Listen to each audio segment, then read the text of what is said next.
1 million plant and animal species are on the edge of extinction. That's according to a new United Nations report out today on biodiversity. Scientists attributed the unprecedented threat to the, quote, relentless pursuit of economic growth. We'll have more on the devastating impacts human actions are having on nature right after the news summary.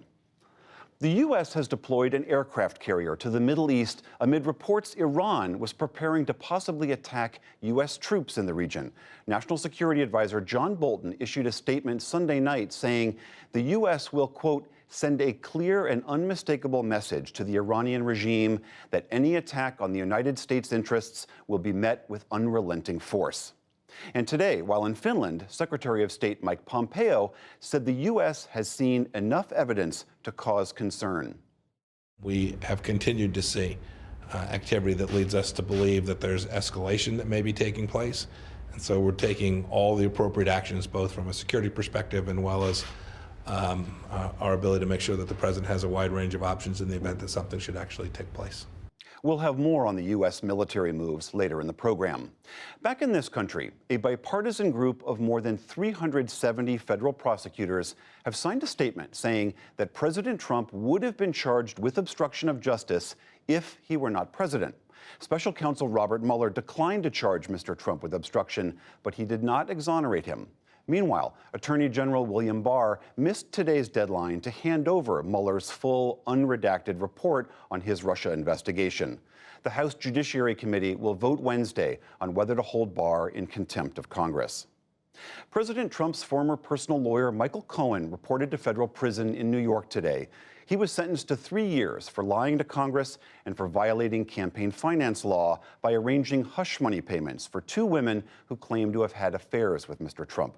Cohen took one final swipe at his former boss as he was swarmed by reporters outside his New York City apartment today. I hope that when I rejoin my family and friends, that the country will be in a place without xenophobia, injustice, and lies at the helm of our country. There still remains much to be told, and I look forward to the day that I can share the truth.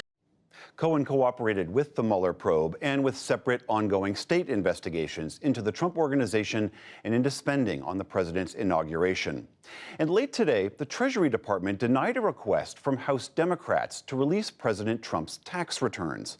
Treasury Secretary Steven Mnuchin said the requests lacked a legitimate legislative purpose. Investigators in Russia are trying to piece together what caused a plane to crash land in Moscow yesterday and burst into flames, killing at least 41 people. Survivors fled for their lives as smoke billowed from the Aeroflot plane. Investigators recovered the jet's flight recorders, but haven't yet been able to pinpoint the cause of the disaster. Investigators are looking at different versions of the incident, that the pilot and other staff were underqualified, that the plane was broken, and bad weather conditions.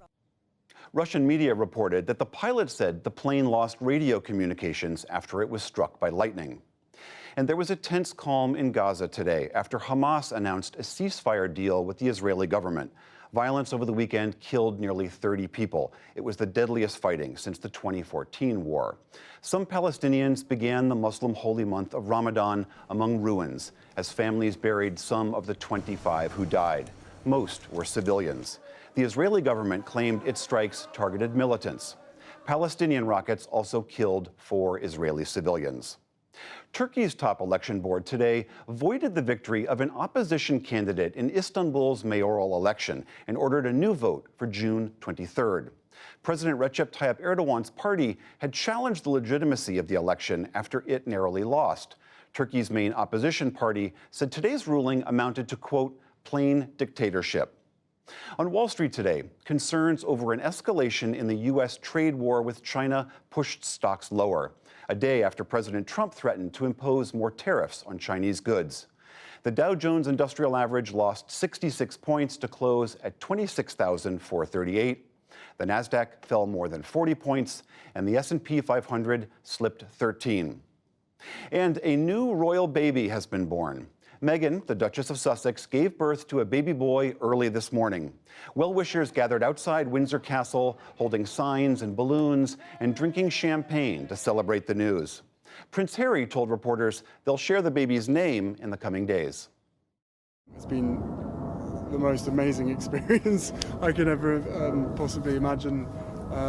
How any woman does what they do is beyond comprehension, but we're both absolutely thrilled and so grateful to all the love and support for everybody out there.